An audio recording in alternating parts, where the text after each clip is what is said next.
It's small and durable and yet extremely capable. I'm talking about the digital SPO2 simulator from BC Group, the FSX 1101. Coming up next, right here on Better Biomed.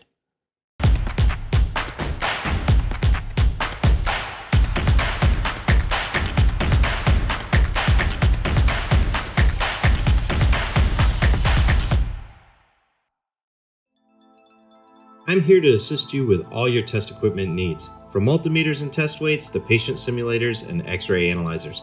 If you need guidance or you have any questions, please don't hesitate to write me at jbarber@bcgroupinternational.com.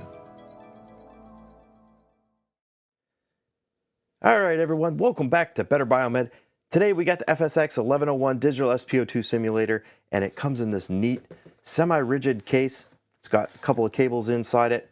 We have a DIN cable. This is for interfacing with the NIBP, and it allows you to do automation testing. And then we have a charge cable along with a thin format charger and a user manual. How many other devices come with full-on user manuals? Not like you're going to need one for this device anyway, because it is super simple to use. Unlike some of the competition, we don't use a mechanical aperture to determine the heart rate. We flash the LEDs on and off, so it's basically like a solid state device, and it attenuates the brightness of the LEDs to make up for the saturation. That's how you get your values. Now, the back of this device opens up. You have two AA batteries. Now, I warn you guys, I would not normally use alkaline batteries inside any test equipment, and use lithium cells. They're so much better and they last longer. They don't leak, but you can see here, I've got a couple alkalines. It's all good. Easy to change out. And the good thing about using AA batteries is that you can keep a couple extra in the case and they run for so long. They run forever. Now, it's pretty simple. You can see that there's a groove along the back. That is to align for the cable, so it lays nice and flat on your desktop. Very well thought out. I really dig that. Let's go ahead and turn the device on. It has a rather large touchscreen, and it's kind of bright. My camera's not really going to pick it up to give it its due diligence, but you can see here when you boot it up, the first time you get a QR code, and it says, scan this with your cell phone and activate your lifetime warranty, folks. We have a lifetime warranty on this because it is a solid-state device. It really doesn't have anything that can probably go wrong with it, so lifetime warranty. And I'm just going to click on OK. And there are two major operating modes for this guy. You have manual mode, which you can see here, and we have preset mode. Now the presets, we got what, 5, 6 different presets. The SPO2 percentage is here, the heart rate, and then the perfusion index is on the right hand side. There you go. To switch between them, we have one button, and it's actually pretty simple. Touchscreen is extremely responsive. We have 85%, 80 heart rate, high perfusion index. We got 95%.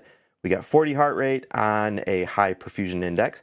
We have 98%, 80 heart rate, high perfusion index.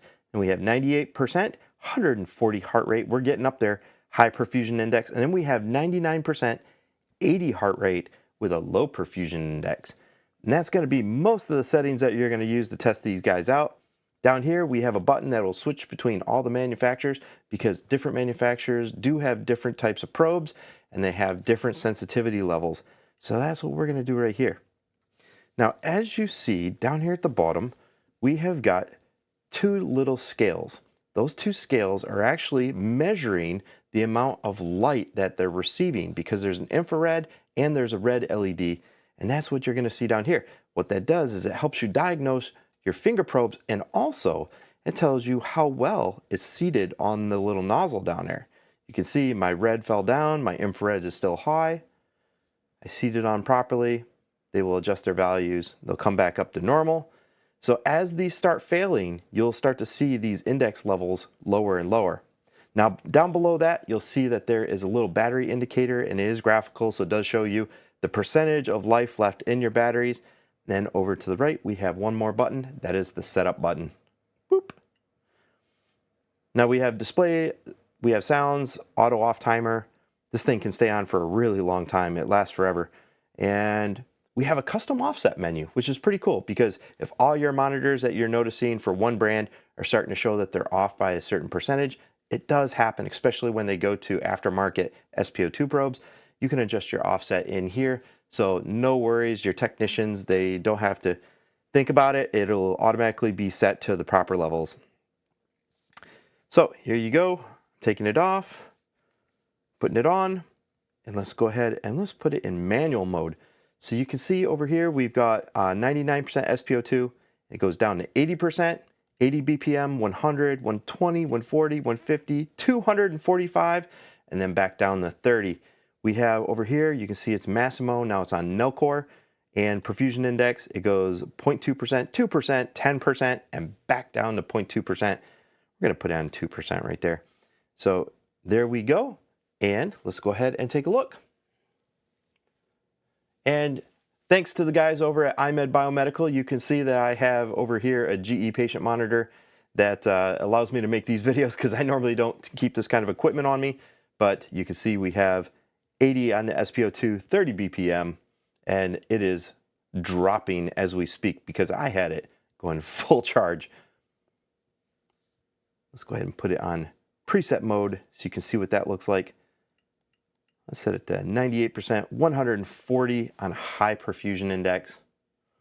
You're going to see those values climb. There she goes. It's actually pretty responsive, pretty quick.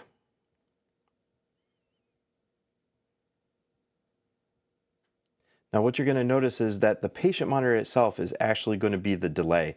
Different processing, some of them take a larger sample size, and that is why you're seeing it slowly climb up, because it's taking averages over certain sample sets.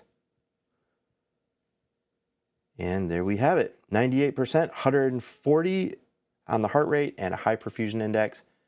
And that is all she wrote, folks.